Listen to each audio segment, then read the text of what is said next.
had done well for himself. He and his wife had raised 3 beautiful boys, and they owned the biggest farm for miles round. No one had as many horses or sheep as he did. Each day, he watched over his hundreds of chickens and his many herd of cattle. Each day, there were more and more of them, and at first, he was pleased. But before long, there were so many that he began to worry. He could not manage them all and was forced to tend to them night and day. He often looked at them and thought, if only I was so hungry that I could eat them up, then life would be good again. That summer, a plague broke out among Richard's animals. Many of his cattle and sheep died. The chickens died too, and some of his horses. Richard was grateful for this. Surely I am blessed, he thought. What a miracle this plague has been. But it did not seem that way for long.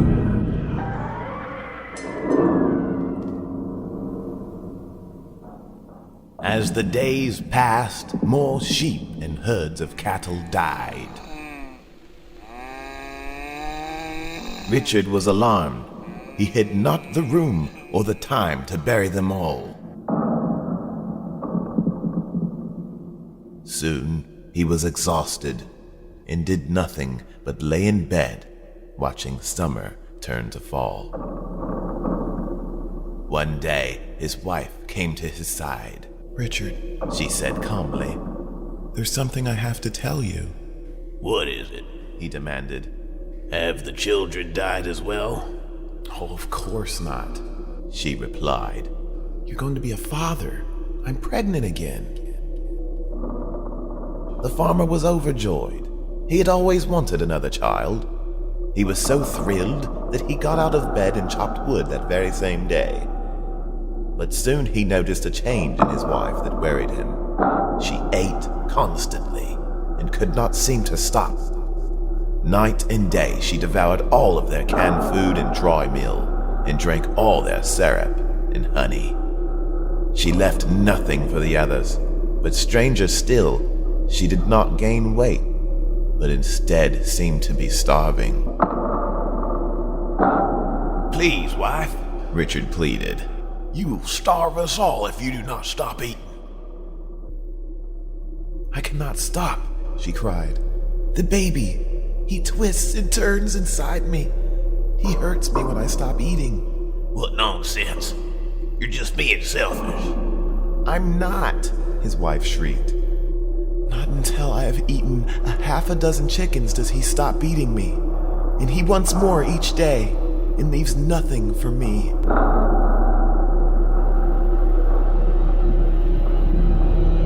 Time went on, and as winter turned to spring, the plague moved on. Soon, the animals were as numerous as ever, and just in time.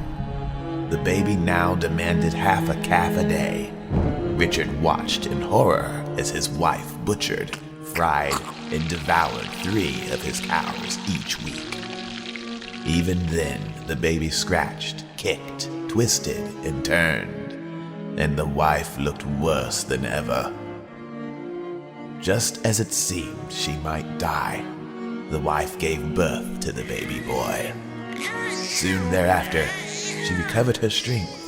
The baby was as hungry as ever, but Richard was no longer concerned because the plague had ended and food was plentiful. In just a few weeks, the chickens again numbered in the hundreds.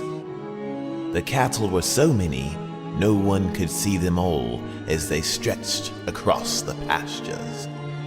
There were now dozens of horses and more sheep than ever. This would have worried Richard had it not been for the baby. As an infant, the boy ate 3 large chickens a day, and once old enough to walk, their largest sheep for breakfast and lunch, and a horse for dinner. Richard was horrified at this, but at least he had time to rest. Surely I am blessed, He thought, what a miracle this boy has been. but it did not seem that way for long. As more days passed, the boy continued to grow, as did his appetite. At times he was so ravenous, he seemed more like an animal than a boy, and more than once bit his mother's hands as she fed him.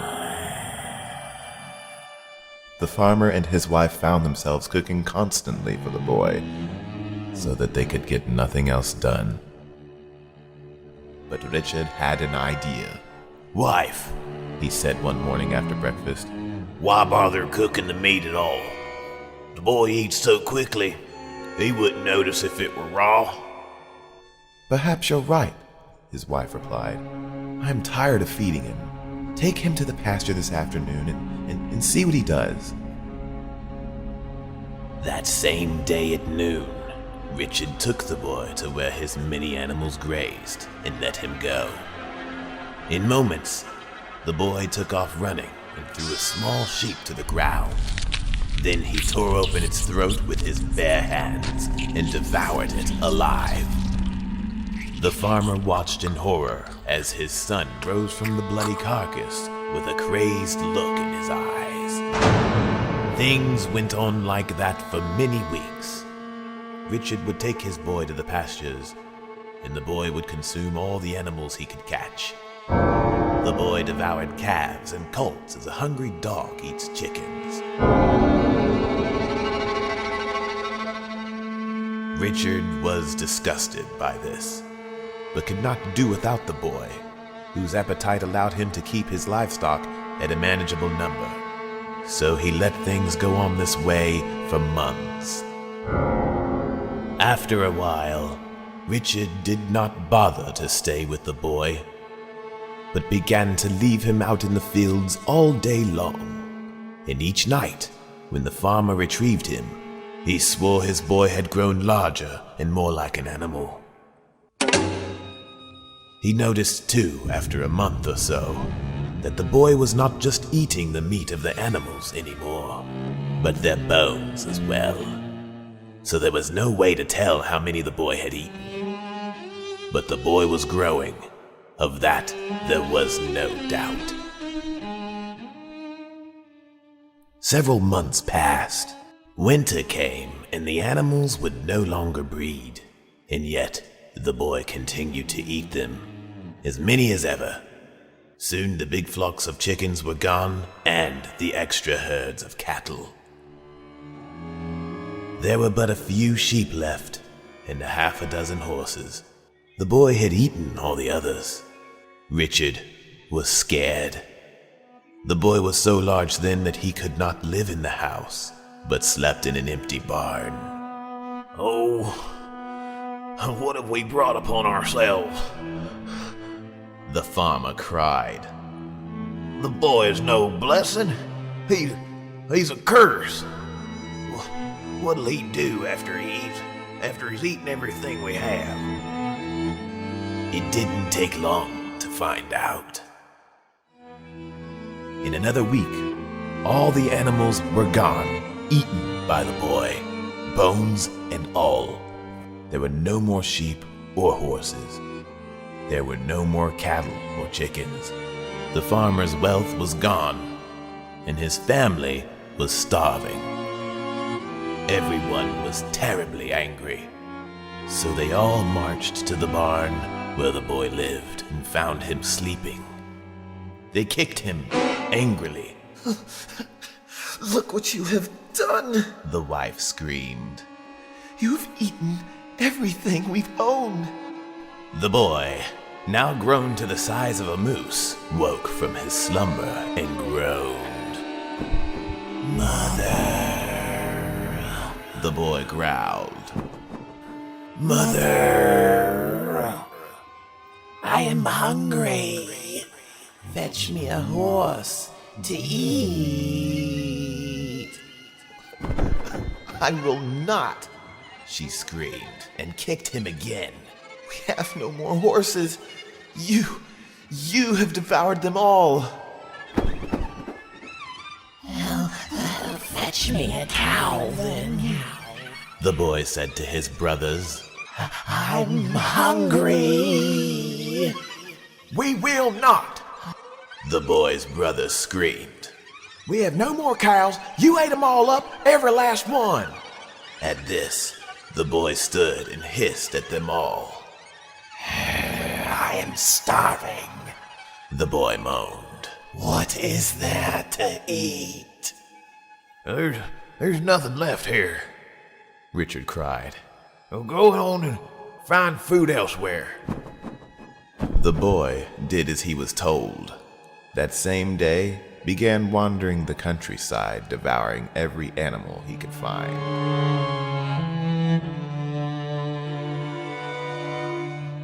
Within days, Richard received word from his neighbors that something terrible had happened. I tell you, someone's been taking all my livestock, His neighbor cried. and they've taken our only daughter. Richard knew it was his boy that had done it, but was too ashamed to admit it. Perhaps a wolf's eaten your cows. Richard said. As for your daughter, I'm sure she's hiding under the bed or something, playing in the fields. Have a look, I'll go look myself. Well, perhaps you're right, His neighbor replied.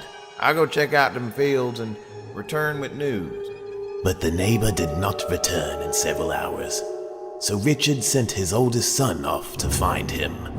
But night came, and still his son had not returned. Richard sent his second oldest son to find the others, and then at noon, his third boy rode off as well. By dinner that night, not one of them had returned. Finally, the farmer's wife offered to go and look for her sons. I cannot sleep another wink, she said, until I know my boys are home safe. Her husband protested, but could not change her mind, so she rode off as well and left him there alone. Many hours passed, and darkness fell again.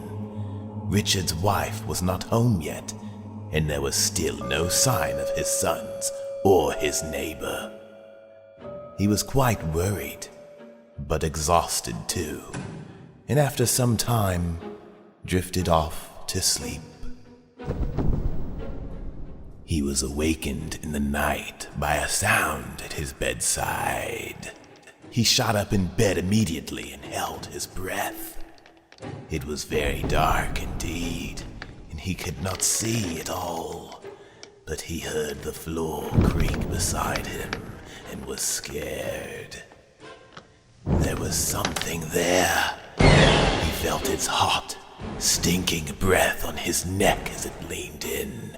Richard gripped his sheets tightly, his teeth clenched. Just then, a deep growling voice came from beside him. I am ever so hungry. It rasped. What is there to eat? Richard was so scared he could hardly speak. Nothing. Go find food elsewhere. For a moment, it was quiet. But then the thing leaned in closer. You lie. The thing moaned. Richard could smell the rotting flesh in its teeth and hear the floor creaking under its weight. Richard swallowed hard and reached for his pistol on the nightstand. The thing leaned in closer.